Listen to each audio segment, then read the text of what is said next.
It's a pleasure to have you in our studio, Professor Patrice Lumumba. A privilege to have you here. Let's just go straight to this. How did you come about the name Patrice Lumumba? Does it have anything to do? First of all, I'm ordinarily referred to as PLO Lumumba, which is Patrick Loch Otieno Lumumba. Okay. But you will remember that immediately after the independence struggle in the early days in the 1960s, 61, 62, parents who were politically aware would name their children in memory of some of the freedom fighters. And I think Patrice Emery Lumumba distinguished himself very early on.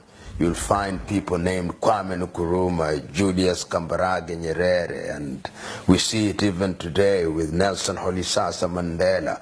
So that is in the context in which my parents thought that Patrice Emery Lumumba deserved to be immortalized in my person.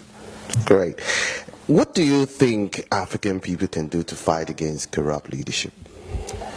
I think Africans must recognize that bad governance is harmful to their very well-being, not only for the current generation, but generations yet to be born. This is a continent that has always had potential. These are a people that have always had potential. But since we regained our independence from the colonialists, African leaders in many countries have consistently demonstrated that they are not working in the interest of their people. And that is sad, because many of the individuals who occupied positions of leadership are still beholden to the colonial masters. We see former French colonized nations, leaders who are beholden to Paris, those who are colonized by Portugal, beholden to Lisbon, those who are colonized by Belgium, beholden to Brussels, those colonized by the United Kingdom, beholden to London, and the single country that was colonized by Spain, Equatorial Guinea, beholden to Madrid. And this is tragic. Of course, currently many African leaders are getting beholden to Beijing, and progressively the United States of America in Washington. The net effect is that the African agenda is being sacrificed to the detriment of the peoples. And we have examples which are live as I speak. The problems in the Cameroon, the problems in Togo, the problems in South Sudan, the problem in Central African Republic, in Mali, in Mauritania. And these are sad things. And the tragic thing is that the African Union appears to be helpless in this situation. Africa has been victimized by systems of government which we do not understand and which are not serving us well. And the time is now to wake up and to begin to find African solutions to African problems. Is it doable? Yes, it is. But we must wake up from our slumber, because those who are in positions of leadership are quite comfortable with the situation as it is. We must have something in the nature of an Arab Spring. The Arab streets woke up and they told their leaders, you are going to do that which is in our best interest. Unfortunately, some of the gains made after the Arab Spring have been clawed back. And that is a lesson for us, that if you regain your independence, you must remain eternally vigilant, because the forces of reaction are very persistent. So, Prof, you mentioned the African Union. I mean, has the African Union become a toothless bulldog? I mean, in terms of, getting rid of corrupt and sit-tight leaders like the Zimbabwean leader, Mugabe. You know what is amazing about the African Union, which is the immediate successor of the OAU, is that it's beginning to let Africa down. I was amazed about a month ago when Zimbabwean president, whom I respected in his early days as a freedom fighter and as a man of vision and intellect, when he went to the African Union and made a donation of $1 million And the African Union accepted it. In a situation where the people in Zimbabwe are suffering, where there is almost 80 to 90% unemployment. And the reason why the African Union has become, as you rightly say, a toothless bulldog is because there are no leaders who are true crusaders for the agenda of the African Union in the manner that we had in the early days, when we had Nkrumah, when we had Nyerere, when we had Haile Selassie, when we had Gamal Abdel Nasser. Today, in a very perverted concept of non-interference in the affairs of other nations, and in a perverted understanding of the idea of sovereignty, people are not their brothers and sisters keepers, so that we know that there is a festering wound in South Sudan, and we are doing nothing about it.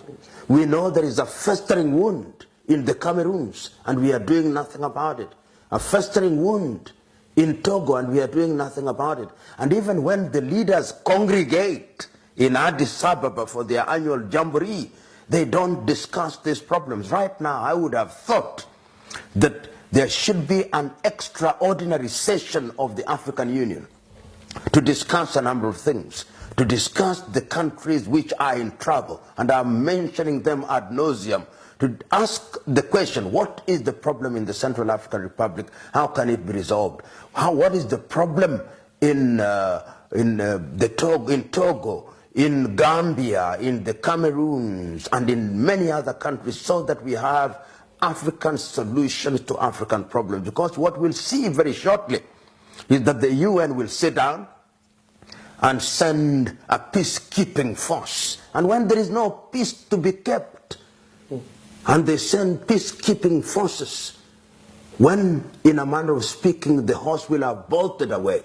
So the African Union is very disappointing. When Dr. Mahamat was appointed as the chairman of the commission, I thought that this was a new person that would come with new energy to replace Nkosana and Lamini Zuma.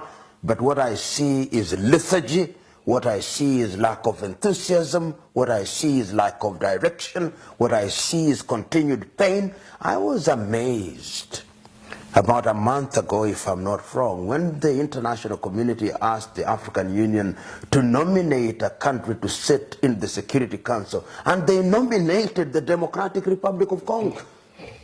How can you possibly nominate the Democratic Republic of Congo, whose president has refused to hold election, whose country is generating refugees, whose government is controlling Kinshasa only in real terms, and where there is conflict everywhere, and where the resources are being taken away by the Chinese, the Malaysians, and the Belgians, and other rogue individuals from Europe and America, and you nominate such a person? You nominate a hyena to sit in an assembly which is judging how goats should be preserved? It is a tragedy of gigantic proportion, and we consistently do this in Africa, and we think is normal. Africa has now normalized the absurd, and we think that sense is what we do, yet it is nonsense. And unfortunately, many of us who are not in positions of influence, our younger generation particularly, think that this does not matter. This matters. If you look at the history of revolutions, it was always the young people. As early as 1908 in Turkey, it is the young people who came up to rise up against the dictatorial regime. We remember even during the Bolshevik Revolution, it was the young people. We remember during the civil rights movement led by Martin Luther King Jr. and Ralph Abernathy, among others, it was young people. In 1968 in France, when there was a problem, initially in 1958 and 1968, it was young people. We remember in Tiananmen Square, it was young people. We remember in Korea in 1908, it was the young people. In South Africa, in the Sharpeville massacre in 1969, it was the young people. In Soweto in 1976, it was the young people. In the Arab world, it's the young people. But our young people in Africa today are imprisoned by Arsenal and Manchester United and Barcelona and Real Madrid, and our young girls are imprisoned by cheap South American soap operas and Beyonce and all. How can that be? How can a continent be so accursed that our young people have no sense of our history, no sense of our presence, no sense of our future? No wonder the Chinese are conquering us by the day. And we are wondering. John F. Kennedy said in 1960, a society whose young men and women are in a constant state of slumber will never realize our potential. Our young people must wake up.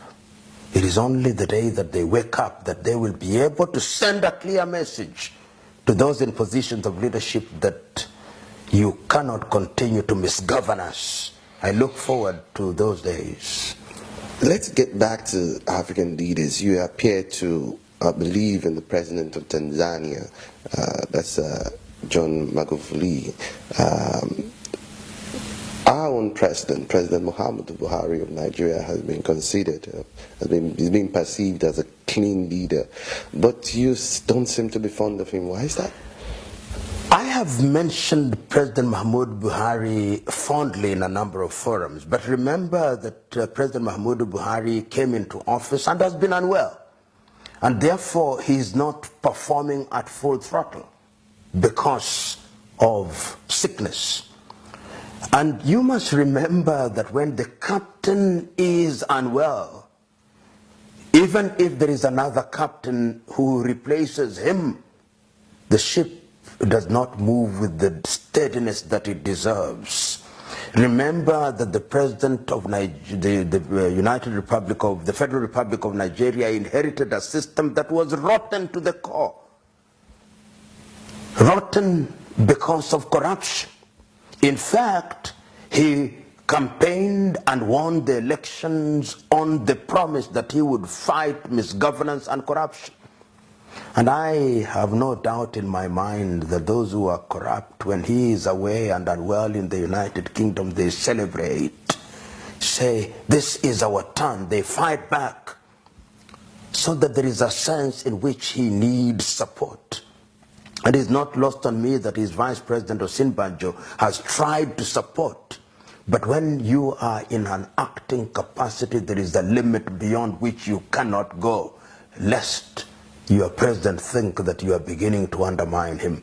I wish your president Godspeed in recovery, and also that he institutionalizes and ensures that his agenda is bought by the others. There must be a buy-in. If you look at the whole concept of religion, even if you want to give it a spiritual dimension, in the Christian religion, Christ had a message from heaven, but he sold it to 12 others. And there was a buy-in. And that buy-in is what has seen Christianity spread over a period of 2,000 years. The Prophet Muhammad had an agenda. He said he went to the mountains and he was told, Ikra, read, and he read and came back with the agenda and he sold it. He tried to sell it in Mecca, it didn't sell very well. He went to Medina, sold it to his Sahabas, and ultimately Islam spread. In other words, what I'm trying to say, that throughout the ages, no matter how good your idea is, that idea must be sold to others, they must buy into it, and that is how you institutionalize the idea. You cannot be a lone warrior in this matter, because the children of darkness hunt like a pack of wolves, and they will devour you if you are alone. That's serious.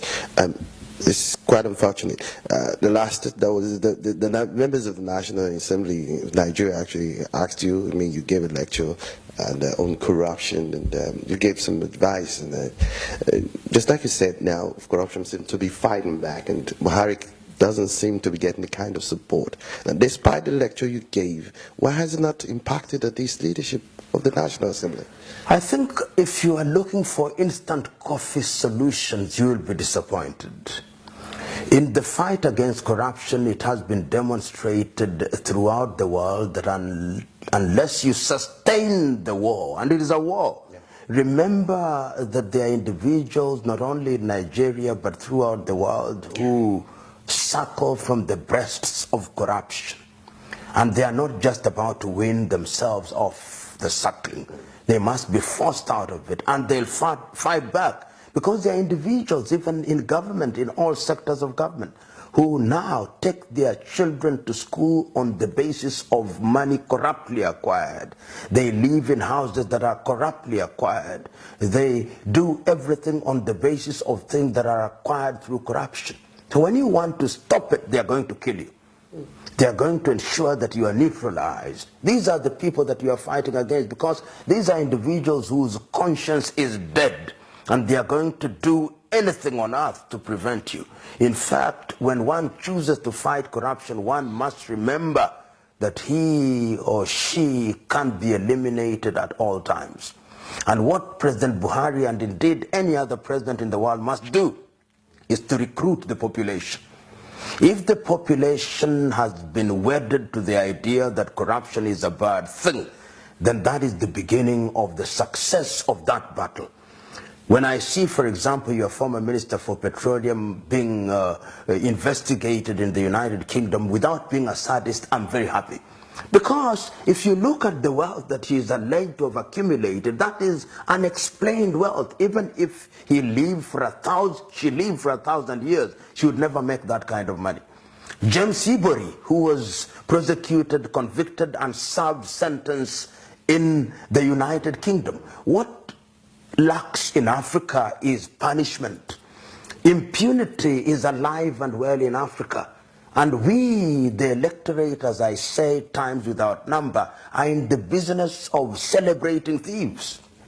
We must stop. Yesterday, Barrister Farana said it very well, that we camouflage theft by giving them nice English names: money laundering, fraud, embezzlement, and all those veneers that make them look as if it is some kind of nice game. Let us call these men and women by the right name. They are thieves, stealing on an industrial scale. They are murderers. And once we begin to call them like that, and they have a mark of Cain upon their forehead, and we shun them. Has it been done in African countries? Yes, it has been done. And I keep on repeating, in countries such as Tanzania, they are being dealt with. In Rwanda, they are being dealt with. In Mauritius, they are being dealt with. In Botswana, they are being dealt with. Once you begin to deal with them, then the others who may want to behave like them will begin to take the cue. We must, in the nature of things, earn what we earn through the sweat of our brow. That is the only way in which Africa will realize their potential. Many of these individuals who are in positions of leadership in Africa don't want to leave because they are thieves. And they are scared. They are scared that if they left office, they would be prosecuted. And my view is that they should be prosecuted. You know, individuals such as Hissène Habré, who we know what he did, was it in Chad, are a good example to the leadership that impunity will not thrive. Because I've been talking to a friend of mine from the Cameroons who tells me what is happening in their country right now. And other African countries are blind to it. It doesn't even occupy the headlines of the neighboring newspapers, of the country's neighbors' newspapers. Yet the Cameroon now should be in the same position as we see the conflict in Catalan in Spain. Yet we are attacking it in page 13 in newspapers in Nigeria, in Liberia, and other countries. The time has come that Africa must learn and realize that the world is not bothered about Africa. The world is only bothered about Africa when they want to take the resources of Africa. Then they bother. They want oil, they bother. And I'm using the word bother in a very deliberate fashion, not in the traditional orthodox fashion. They bother when they want to take our timber. They bother when they want to take our bauxite, when they want to take our coke, when they want to take our uranium. But they don't bother about us. They come to our continent without disrespecting the elephant, and they want to preserve the elephant so that they can come and watch the elephant, but they don't care if 100 Africans die. They want to preserve our monkeys. They want to preserve our leopards and our other animals, but they don't care about us. To them, Africa is a zoo of sorts. And until the day that we Africans realize that we are on our own, we are going nowhere. And very soon they are going to shut us out, if they have not shut us out already. We'll not go to the United States of America, we'll not go to Europe, and I'm happy that we are being forced to stay in Africa. Let us stay in Africa and build Africa.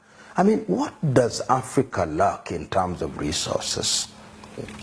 What do we lack? If it is solar energy, which continent is capable of producing solar energy to light this continent and the entire earth?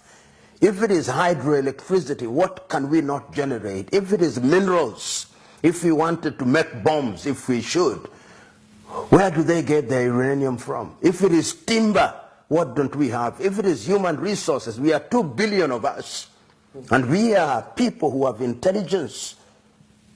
And yet we are kept in a constant state of conflict. The Europeans, the French persuading their former colonies that they are more French than they are Yoruba. They are more French than they are Wolofs and Mandinkas. The British persuading us that we are more British than we are Ibibio or Yoruba. And of course, when we find ourselves in that schizophrenic state, then we engage in internal conflict and they sell their arms to us. Tell me, which African country makes guns? None. That's really revealing. Prof, in the context of this analysis, would you agree that corruption should be treated as a crime against humanity? Without doubt. And I've always said, and I think that this, sometimes you've got to raise things to the level of the absurd. Because what does corruption do to a country? Look at the thieving ways of Mobutu Sese Seko in the Democratic Republic of Congo. Congo has never recovered from the thieving of Mobutu and his acolytes. How many people did not have medicine in hospitals, including a hospital named after his own mother, Mama Yemo in Kinshasa? How many died? Perhaps more than in the Holocaust. How many people have died in the Cameroons in the 30 years that Paul Biya has been the president through corruption, and all that money is tucked away in Paris in France? How many people die in our roads because of potholes, because some government official took away money that ought to have been used to make good roads? So this is a crime against humanity, for which punishment should be the ultimate punishment. And in China they do exactly that. They come to this part of the world, they corrupt our leaders, but if you are corrupt in China, they'll deal with you firmly, swiftly, and take away your life, so that you are no longer a danger to society. I believe that corruption should be a crime against humanity. Because the impact of corruption in Africa in many areas, how many people are maimed because we imported polio vaccination that were not potent, so that somebody could buy a mansion in Florida or some other island in the United States of America or in the Caribbean? How many? How many of the roads here in Nigeria, how many have been involved in defense contract corruption, so that we have in a situation where we cannot have things that we ought to deserve? I mean, it has been more pernicious than any other thing. Corruption has killed more people than the civil wars combined in Africa.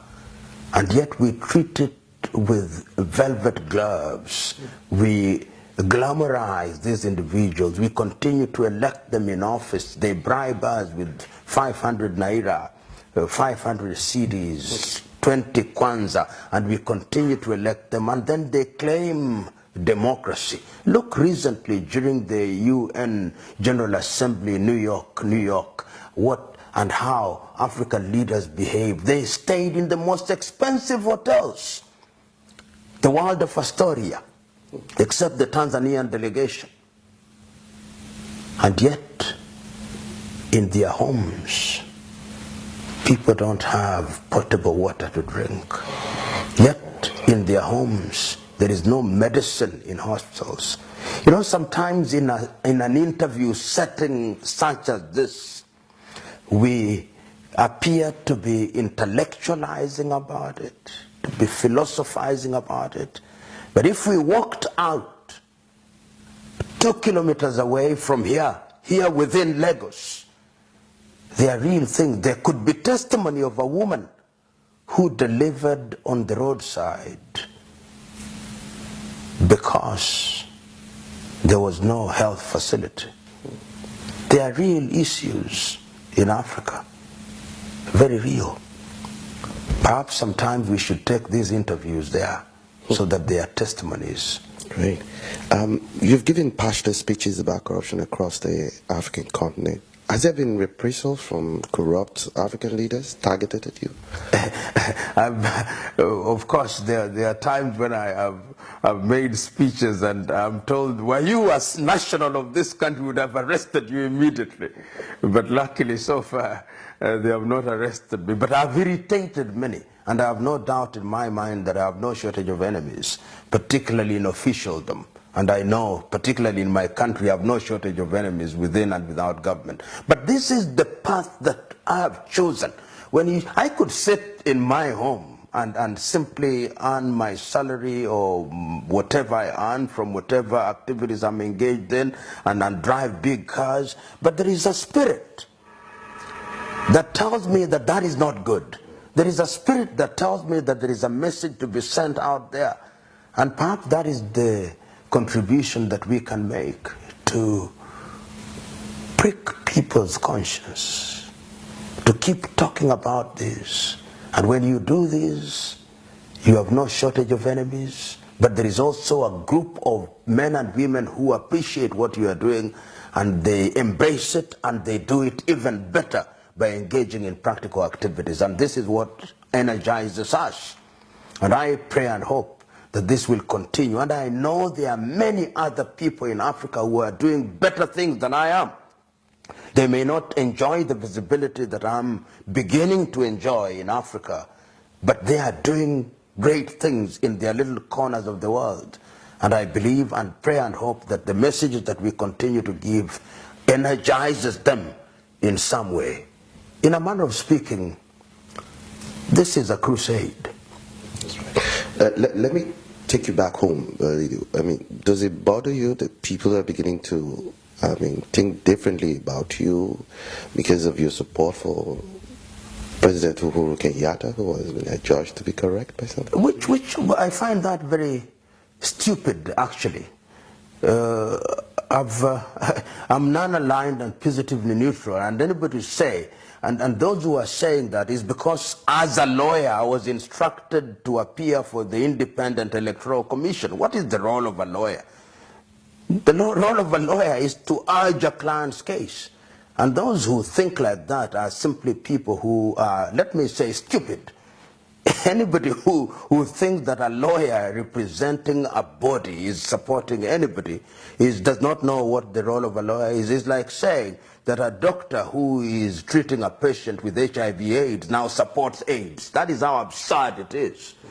And one of the things that I've learned over the years is once my conscience is free, and I think Winston Churchill said it very well, that if you turn to throw stones at every dog that barks at you, you'll never reach your destination.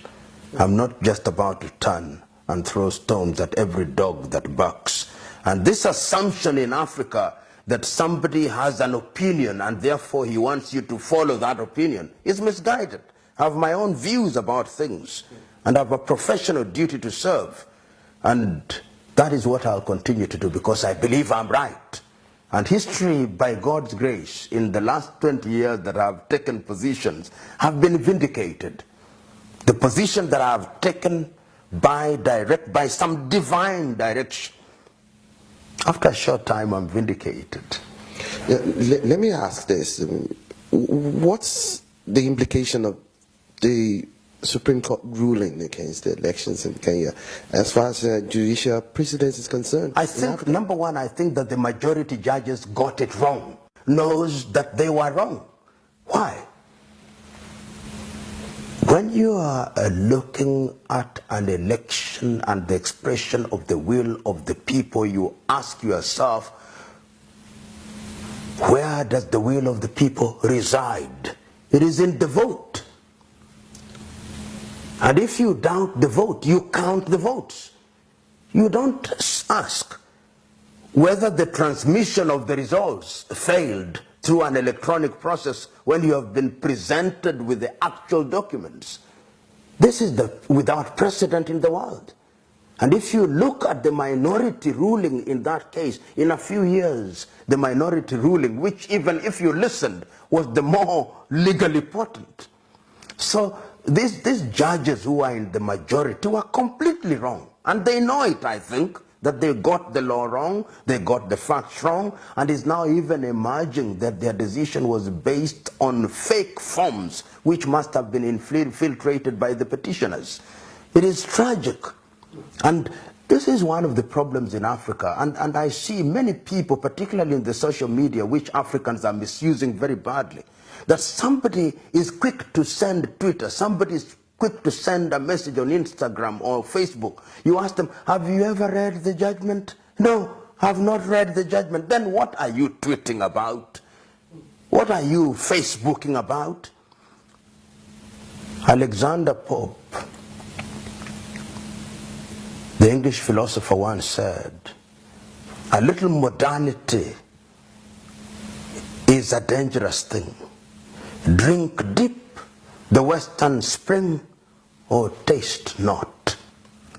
Africans, one of the problems that we have, particularly the African intelligentsia, we have had given unto us a medium called the tweet.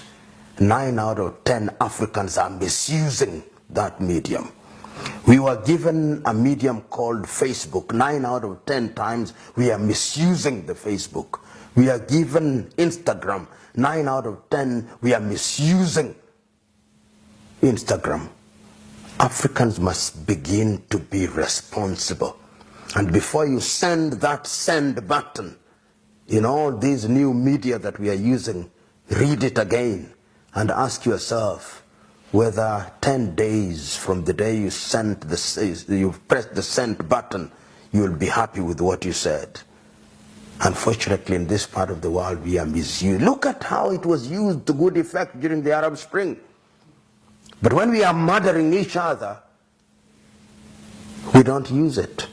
Instead, we recede into our primordial instincts, into our ethnic cocoons, and begin to speak in tongues that only destroy our people.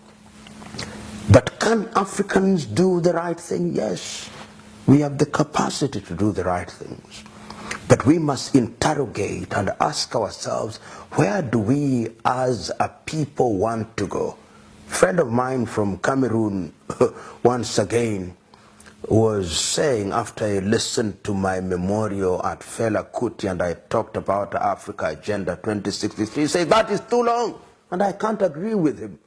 That even as we think about Agenda 2063, we must break it into compartments. And in his view, we must spend 10 years, and now even disagree with him. We must spend 5 years resolving the African disputes, because as long as we have disputes and live wars, it will undermine our affairs.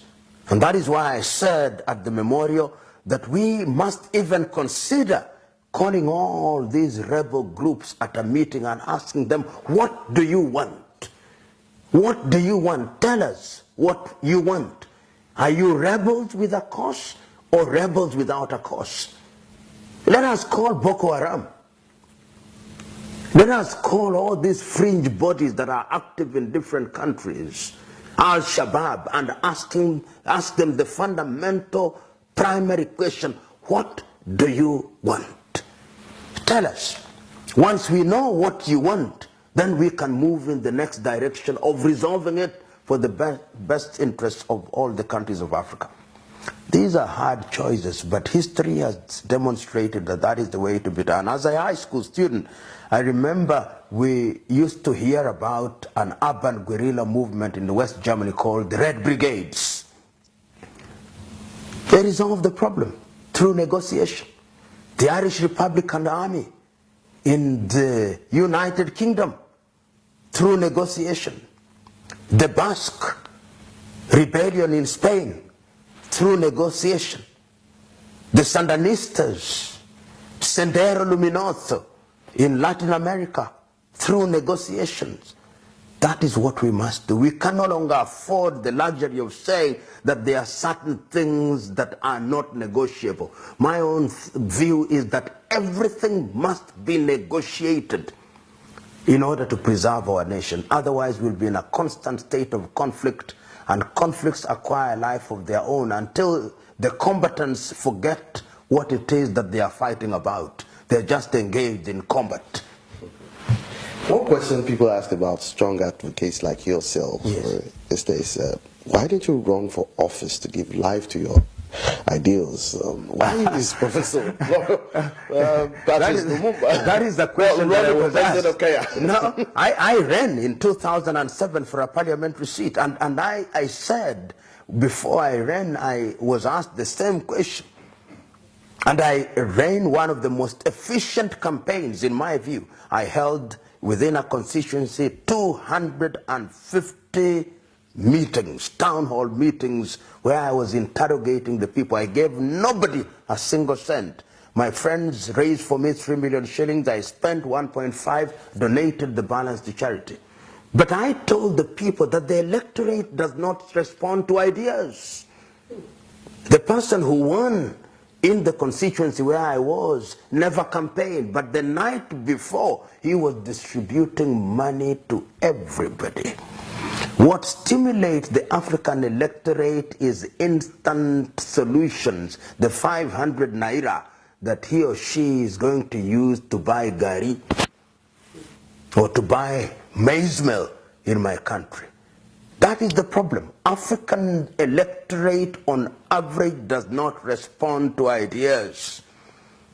That is what we must do. The African electorate, once we have re-engineered our governance, must ask themselves, what do they want?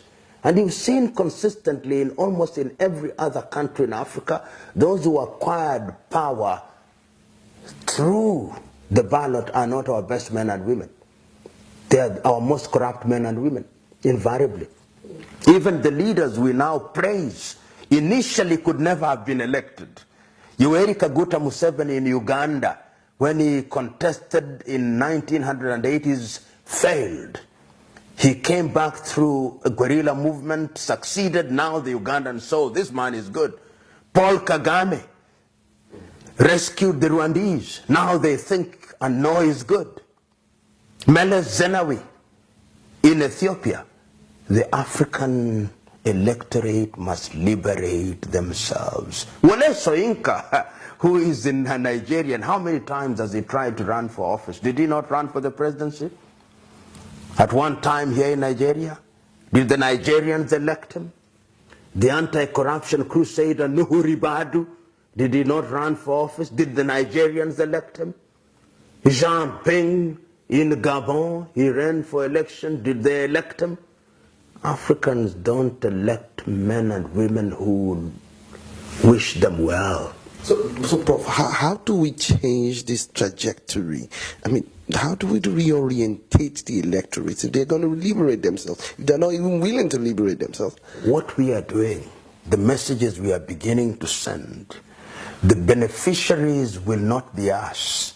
We who are the forerunners, we who are the harbingers, we who are putting our necks on the chopping board, we who appear to be speaking in the wilderness, we who appear to be orating in the void, we who appear to be irritating both officialdom and the people, we who appear to be too opinionated, we who appear to be pontificating. Several years down the line, it will be said of us, holding all factors constant, they made sense. So it is not us who will be beneficiaries. It is another generation who will benefit.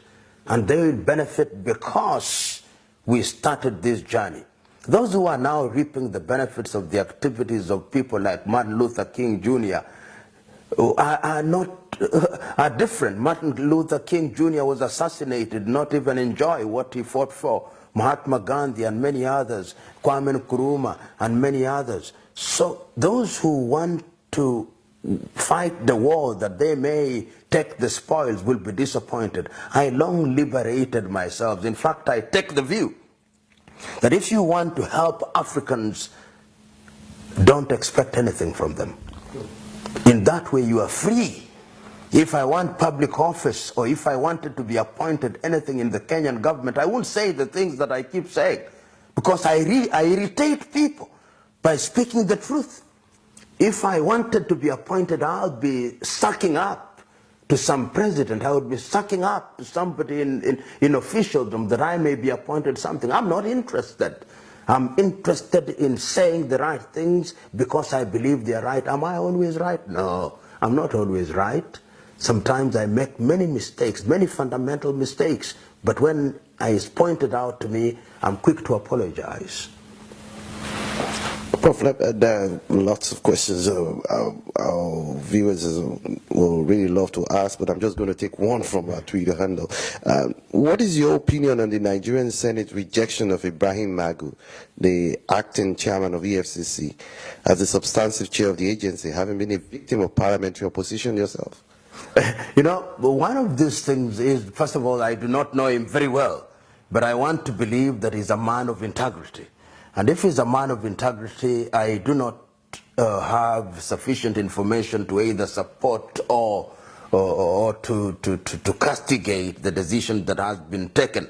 But my only hope is that his rejection is based on clear reasons, and that those reasons are reasons of integrity. But one of the things that happens in Africa is that if you are too clean and they cannot find something with which to hang you, they'll not want you to get into public office.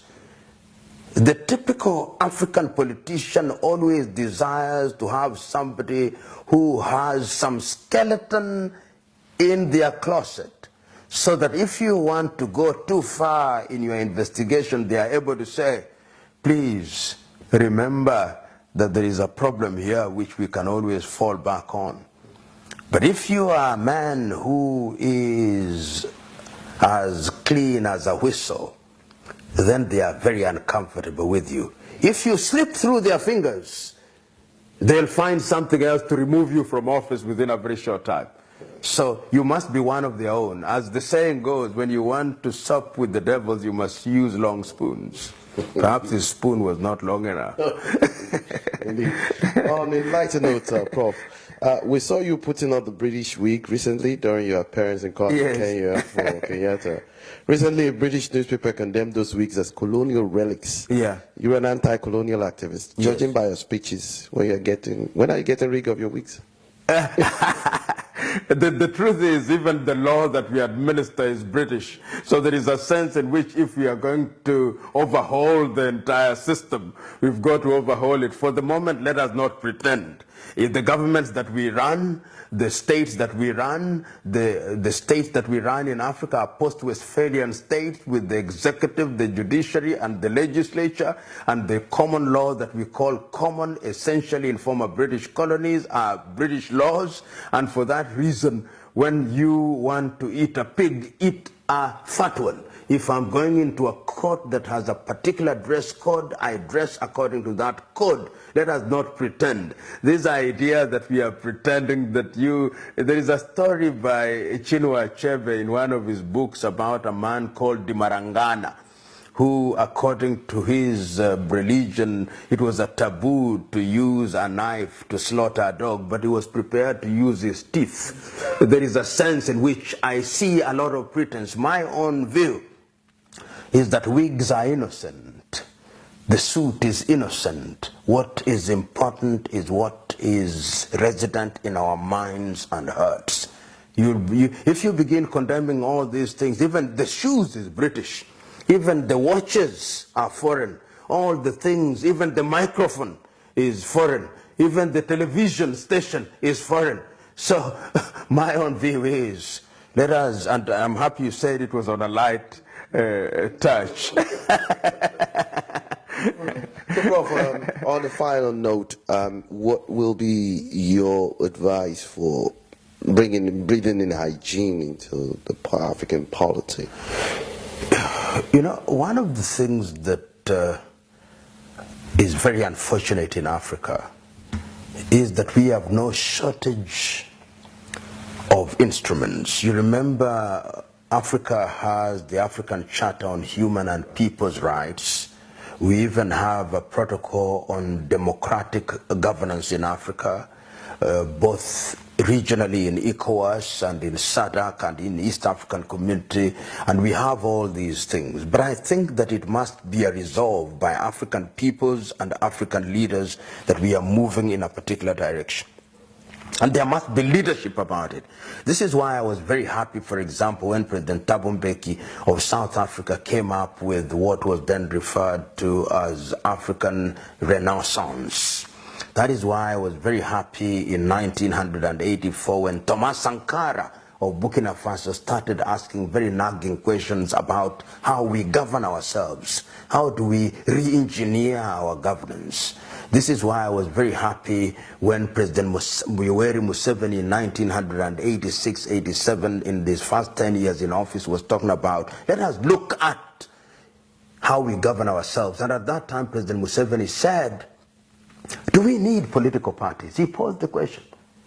Is the thing called political party known to African governance system? And he came up with something called the movement system. Of course, Western government then told them that democracy equals to multi-party politics. How do we reintroduce or introduce hygiene in our politics? Is to interrogate governance systems in Africa. That to me is the next debate. The next debate is that African Union must engage in interrogating the so-called governance systems. Are they compatible with our ideals? In a continent where people think that one of their own must be the president, what systems can we have? Is it going to be easy? No, it is not going to be easy. So we must work at the leadership and also work at the electorate. Civic education. Sometimes we don't talk about it as we should, and people think that civic education are these periodic engagements that we have with the electorate and tell them that corruption is bad. They know corruption is bad. They know that electing people on the basis of their ethnicity or religion is a bad thing. What must we do?